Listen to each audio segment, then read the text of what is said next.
This episode is sponsored by the hibiscus flower. The hibiscus is a flower, so it falls in the plant category. This is the first time Made of Things has ever been sponsored by anything, so we'll take flowers if they're first takers. Not to say that we'd take any sponsors, no, but they must meet some sort of criteria. And mostly this criteria means everything but Skynet or any sort of evil robot AI company. Made of Things does not condone any kind of robot taking over the human race for evil purposes. We had been in conversations with the hibiscus flower for the past couple of months, and finally we reached an agreement. The hibiscus flower representatives, and by this we mean lawyers, were very stingy, and that is a technical term. We also had a rough time getting in touch with the hibiscus flower since getting a reply from a plant proved to be a very difficult task. You try talking to a flower and see how long it takes for it to get back to you. We agreed immediately on its veganism and other environmental concerns, which are supported by Made of Things, and those aspects are the main focus of the day-to-day worries of the hibiscus flower. Not being turned into delicious tea is another one. The hibiscus flower will start supporting the Made of Things podcast, and we will be starting off slowly. This week, there will only be one hibiscus flower supporting the show, but ultimately, we want to keep growing so that by next year, we are supported by a whole bunch of hibiscus flowers. And that sounds nothing but comfortable. Hello everyone, welcome to episode number 13 of the Made of Things podcast. Do you believe in bad luck? Well, if you do, then you're in bad luck, because this is episode number 13. Yay! But if you skip episode 13, it will be your loss, really. So, you really can't win with this one unless you give it a go and listen to it. I will not be held responsible for anything apart from the good things that happen to you. Those will be certainly my own doing, as I am a sorcerer of good. My name is Antonio Maria Correia, welcome to the show. I probably shouldn't pronounce my name quite as fast, because not all people are Portuguese, so my name is Antonio Maria Correia. That means Antonio Maria Correia. I don't know. Okay, so this week we have more great people on Made of Things, and these people are Juan MacLean and Nancy Whang of the Juan MacLean. They are both very talented, and they have been around for a while, so it's a pleasure having John and Nancy on the show. They are, of course, a big part of the famous DFA Records label, which has been putting out consistently good music for the last few decades. So I had already met and interviewed Nancy before, when she played in Lisbon a couple of years ago, but this was my first time meeting John. This time, though, we talked at the Primavera Sound Edition in Porto, over here in Portugal. I had never attended the Portuguese edition of the festival before, so I was simply unable not to focus on the differences between this edition and the original one in Barcelona, to which I've gone 6 times now. Would you like to know what sets them apart? And would you like to know what pulls them together? We always seem to focus on the differences, as George Carlin used to say. But, well, I will tell you. Okay, so mainly the big difference is the audience. Whereas in Barcelona, the crowd is pretty much composed of people related to music, be it like label people or even artists themselves. In Porto, you really have way too many people who have no idea what they're actually doing there, apart from, this need of actually being there because of the actual brand of the festival, being a big calling point for everyone. Like, Primavera Sound is a famous festival now.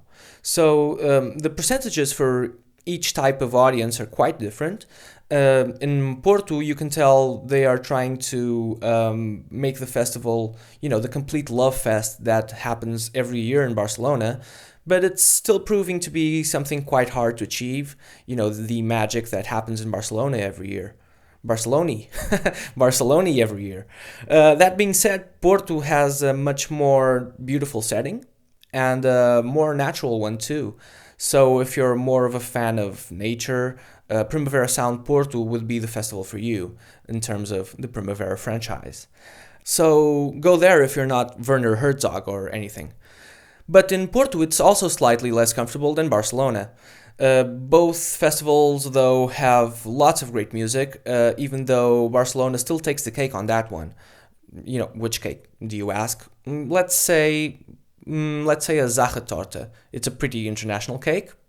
It's a European cake. Are you comfortable with that? You can bake your own cake and eat it as well. Okay, so enough about Primavera.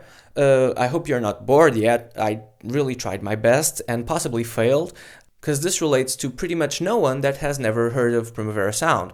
But most people, have heard of music festivals. I'm not even myself a big festival goer, but this is a special one. That's why I'm talking about it all the time. I should point out that on this episode, I am stuttering quite a bit, as I was trying to convey rather complex ideas, and was really tired, from having woken up very early, and, I had to travel from Lisbon, so I did that, and this is my disclaimer regarding this episode. Still, I hope that does not throw you off, as we find out lots about John and Nancy as artists, and we find out lots about their motivations, and lots about playing live too. It's actually most of what it is. So let's jump into my conversation with the lovely John MacLean and Nancy Whang of the Juan MacLean. And I'll see you guys at the end of the show.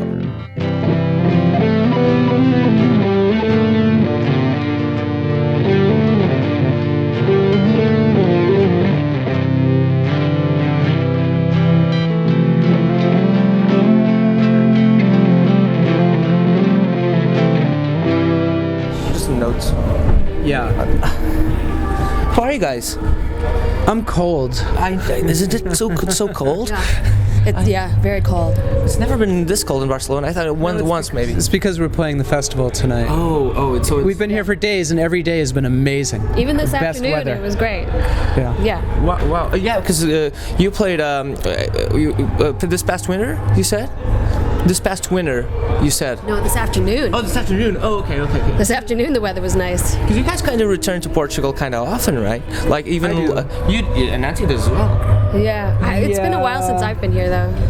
Still, I interviewed you for like a year and a 2 years ago. Yeah, 2 years ago. You're right. Time flies. I'm sorry. Yeah. It was 2 years ago in April. I remember it was April. Good memory. No, it was. I watched your show in Barcelona at the Apollo. Both you guys shows at the Juan MacLean and your DJ set as well. How was it for you guys over there? That was great. I was gonna say both of those shows were a couple of my favorite shows that we played, but since we've only played about how many shows have we played now? 3. 3. It's not saying a lot. No, those shows were far better than I ever would have thought they were. I thought Primavera was great, the festival. Isn't it always though? No. It isn't. I mean, No. no. Not at all. I mean, playing this kind of music where, you have like all kinds of electronic things going on. Sometimes you throw your stuff up there to play a festival and you can't hear anything and you don't know if things are turned on or not, and it can be really a disaster, I think. Yeah. I didn't know, but it's always intense, right? There's always that chance, the risk factor, I guess. Yeah. Yeah, that makes it fun. Do or die. I mean, it does make it fun. Now it's like that's what everybody does pretty much, is you don't really see anyone playing just guitar, bass, and drums anymore. But I think there's a tendency, a lot of people use like a laptop with a lot of backing tracks, and it seems like it's very safe, but the way that we do it has a lot of margin for error, and things could go very wrong. And we play a lot of stuff that, I make a lot of mistakes, and so I just think it makes it more fun, more interesting, Well, to me as a listener, and also as someone who also plays with instruments, I find that, like all all your stuff and all the DFA stuff, for instance, and even with some European correspondents or some similar artists in terms of approach, at least, that seem to have like this dance feel to them, but this is a very cliche word, but are organic. But that to me always struck a chord. That's what you mean, right? Like this organicity, I guess.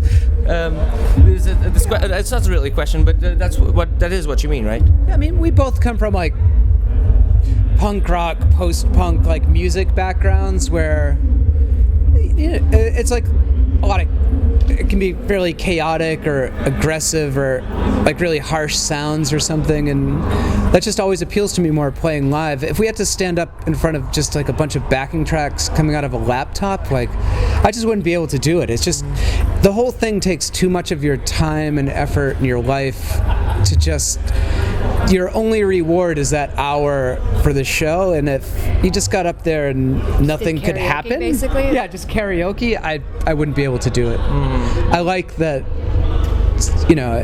that it can go wrong, or Plus, I mean, people define dance music as like electronic music, but there was a time when dance music was made with instruments, real instruments, acoustic instruments, or and so. Are you talking as far as back as Can, for instance? Yeah. oh yeah. Definitely. I mean, I think we still think of it in that way, and yeah. The first time it hit me, something in that with those characteristics was Moss on Mars were absolutely brilliant. Because they used to play with a whole live band, and but they were just considered an electronic band. So and it hit me when I was a teenager. That this could be done actually, and I had no idea. This was the first time. I was like, I don't know, 14 or 13 or something. But were you guys the first, like in your well, no, not of course because of Can, but. There must have been some necessity to do that, right? Some need, some from the guts, right, to do that. I was always very influenced by the rock critic called Lester Bangs. Yes. And he wrote an essay about seeing Kraftwerk. Oh. Yeah. And he said it was like they were the loudest rock band he'd ever seen. It was like the way he described it was so bombastic with electronics. My first band, we all read that and were very taken in by that and tried to do the same thing just by reading his review of the Kraftwerk show. And I never forgot about that. Like I always, like this guy, James Murphy, did our live sound, my band, and that was always the approach, was like how to make it as loud and punishing as possible. And I still think that way about shows. Like I want it to be loud and just physically feel the music hitting you, So that's one thing I was actually going to ask you, because there's not to always go backtracking with musicians, but with Six Finger Satellite, there was a lot of at first glance it was harsher, right? But there's not that much, even though they're different. There's a lot of, you can tell it's partially the same people. You can tell it's you playing. Do you think there are equivalents? What are the equivalents when the Juan MacLean right now? Oh, You might have to find that, right? Do you have the need to play the harsher things? Oh, I thought you were asking me if there were other bands doing what we do. No. Oh, you not mean at what all. else is there in this band that's like that? Yes.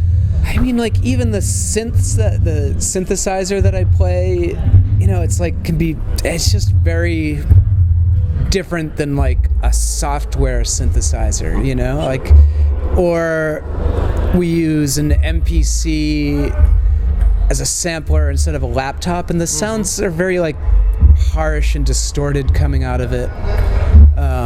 Even the bass, even though like the bass sound that we use is a synthesizer, it's still like we still use a bass amp.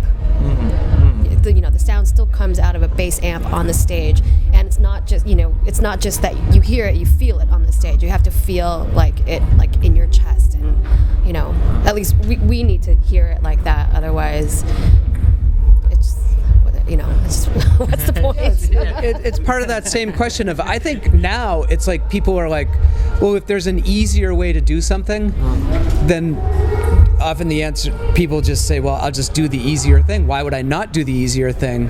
But we don't need to have a bass amp on stage. There's no need to have it there. Sure. But we have this huge bass amp, and it's really loud, and you can feel it on stage. And I'm like, often lately asking and like talking to people in the band about like why you do this, all of this, you know, as you get older, especially. It's like, I just love doing that, like setting up all this gear and turning amps up really loud, and you're on stage with your friends and you're laughing kind of, and like just wallowing in like this crazy sound. If it wasn't like that, I know I already said this, but I just couldn't do it. I'd feel like an idiot. I'd feel like a monkey. I also I like to think that like our sounds as good on the stage, like in our, just like from the stage, like where we're standing, like in the middle of us, as it does out front, you know. And I think there's a lot of tendency to just kind of forego using amplifiers and forego using live drums and just, you know, having all the sound come out the front. And so on the stage there's really nothing, like if you're standing on the side of the stage you don't really hear anything, but you know, I think for us, like it sounds just as good on the stage as it does in front of the stage. And sometimes better on stage than even on the records, right? Or not really ever. Oh, that's just a different thing altogether. Yeah. I mean, it's kind of like, it's hard to compare, or it's not meant to be compared, really. I mean, the recordings are the recordings, and they're recorded in a studio in a particular way because you're in a studio, whereas in the live format, you know, you try and get as close. I mean, you try and replicate the songs in like an accurate way, but there's also like this, you know, you have to interpret it because it's live, and you're not going to get anyway. Like, you know, who wants to hear the studio recording out? Like, you know, when you're standing out in the field, like freezing your feet off. A lot of things do sound like studio recordings to me now. When that's what they sound like, I think, because that's what they are. People are playing along to their studio recordings.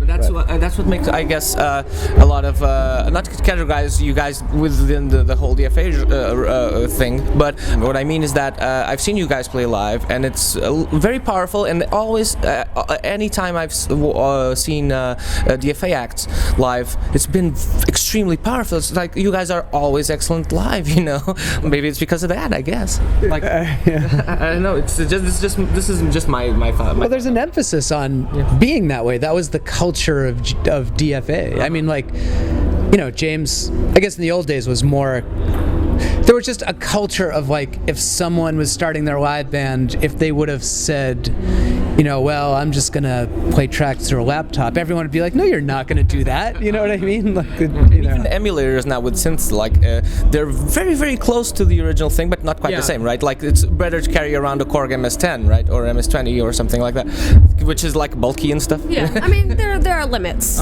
Okay. You know, there are limits, because then, you know, there's also like some vintage synths, just they don't travel well. Such as a Mellotron, right? You're not going to carry a Mellotron. Or didn't you, in LCD, weren't you playing a Wurlitzer? We used to travel with a Wurlitzer. Yeah. I think that's ridiculous. Sometimes we even had like a clavinet with us. Things are heavy. Yeah, it's heavy. It's, you know, it's trick. You know, it's tricky. It's like it's temperamental. Sometimes don't work. They break out of tune as well, right? Yeah. Exactly. Sure. So on the new material, okay, a place called Space. Is that song? It's a great song, by the way. So congratulations on that. And you're welcome. And is that what Space feels like to you, more than it sounds? I guess it has a spacey feel. Is it literal in any way? I just always like. There's a long tradition of like outer space and science fiction references in music, and even like Kraftwerk. It's just this stupid like futuristic kind of thing, I guess. And I mean, really, it started for me, and it doesn't make any real kind of sense. It was the Sun Ra song "Space is the Place." It was just like a feeling, like space is the place, you know. Yeah, so that's it. Right? It's what I thought it was, right? So, like, I guess your intention. Yeah, I mean, and my English is terrible today. I'm sorry. I'm very tired. Oh no, it's not at all. No. Yeah, okay. And that's like using you know, going to outer space as a metaphor for like going on the road with a band and being disconnected from people and people back home complaining that they're disconnected from you and you just want to run away. And like Major Tom, you know, like that song, I feel like for some reason always referencing that song, like the guy that's like in his spaceship dying in outer space by himself. Is that the touring life? What was it? I thought I just heard my name. Oh, I didn't hear your name. You did? I didn't hear your name. I was hearing voices. What did you say about touring live? No, is that the touring life? Like everybody complaining that you're away? Oh yeah, I think it's a theme.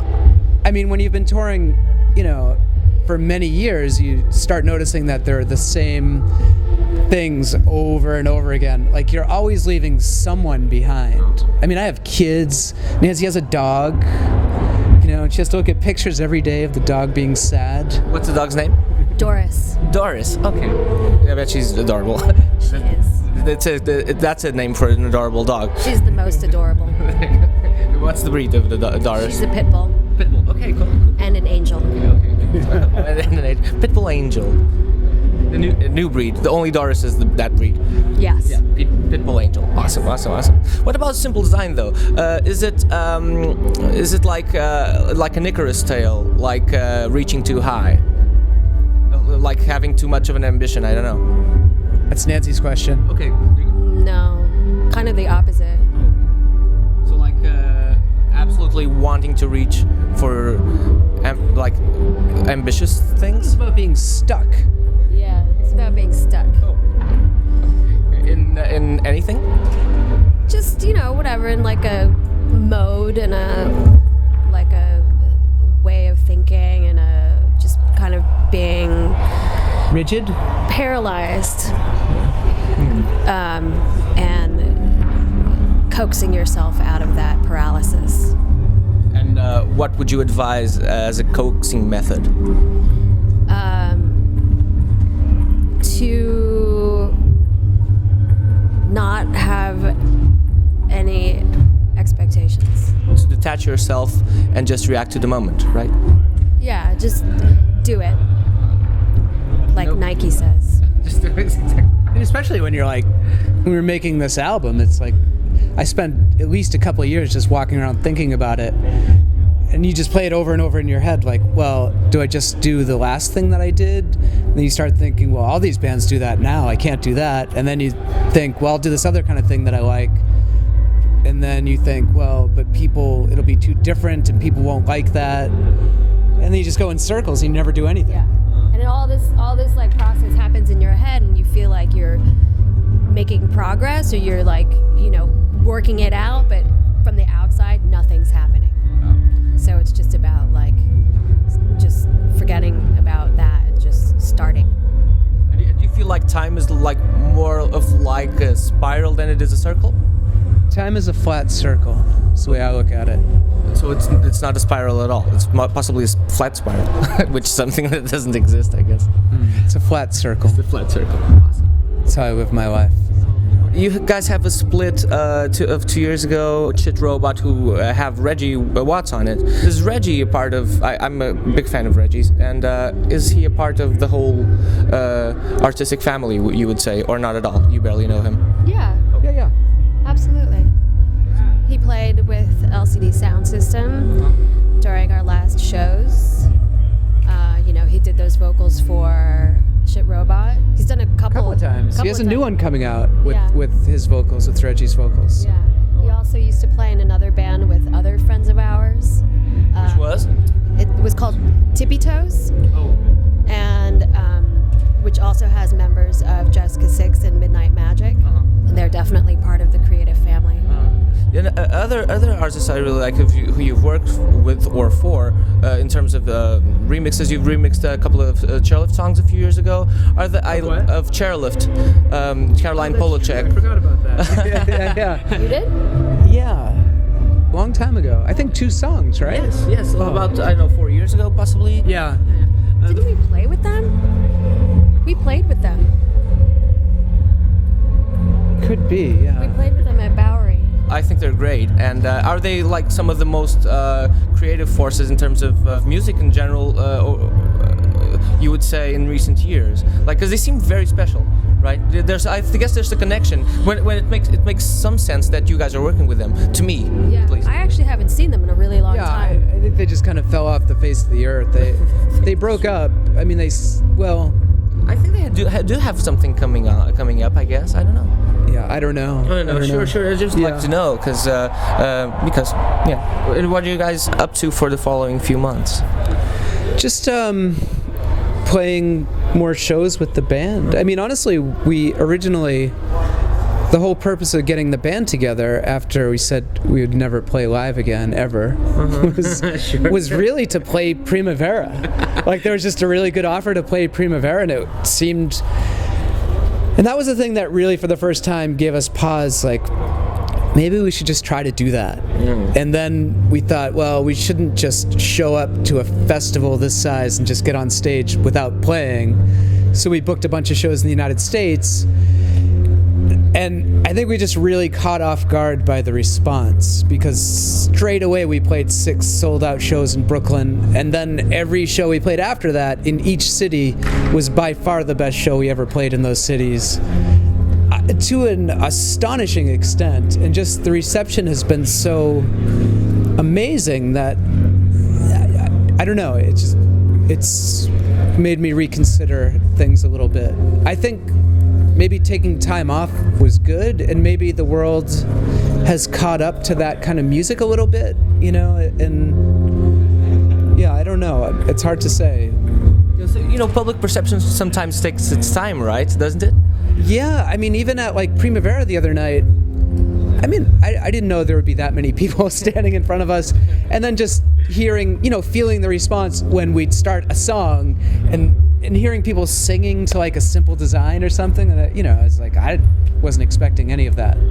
I can't finish the interview without asking if you guys hung out with Molinex, with Luis, for instance, since you've been here. With what? With Molinex, Luis. I don't know if you know him, but Nancy does. I know him. I haven't seen him. I just got an Instagram message that he was here. He played last night. Yeah. Yeah, he played last night. But then I haven't been able to get in touch with him yet again. But yeah, I mean, I hope he's here. Probably when, will, right? Yeah. He'll be around. Yeah. Okay. Thanks, guys. Thanks so much for your time. Of course, yeah. It's been great. Thank you. It's been great. Your show was great. And I hope the show tonight rocks as well. And this is going to go on a new podcast which I've launched last week with Mike Watt from Minutemen and Stooges. I know Mike for years. Mike is the best, right? Tell him I said hi. Okay, I will. I trade emails with him. Okay, cool. Okay, I will. Of I haven't course. talked to him in years. Of course. He's great. He's Yeah, just, we went on tour together once. Really? Wow, like 3 months, I think. United States tour. So yeah. Oh wow. He's the sweetest. He's a great guy. He's a hilarious. great guy. And he just finished the European tour. I think he just finished the European tour. I'm not sure. Yeah. I think he was just on. I'm not sure. I think it's just finished now. Oh really? Yeah. I think he's gone back home. Yeah. And okay, the second episode is Shabazz Palaces, and then I'm already number 4 in top iTunes in Portugal. So this is going there as well. Nice. Yeah. And number 2 in comedy. So this is I'm putting this in the comedy genre because this is comedy. Sure, why not? Yeah. Okay, I'll see you guys around. Thanks, Yeah, man. I think, Thanks, man. This was really cool. Thank you. Bye, Nancy. Get some pictures of my daughter. I will, of course. And see you guys around. Yeah.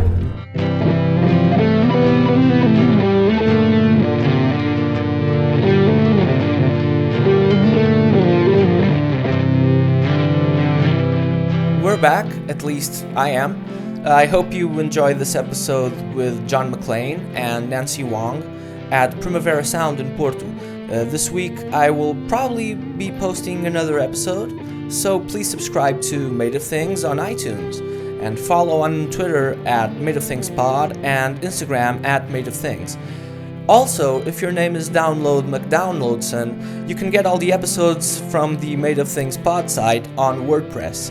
Very easy to find, just Google or Bing it, possibly, or Eco something, there's a new one now. Okay, so I'll see you guys again very soon, and it's bye-bye from me, for now.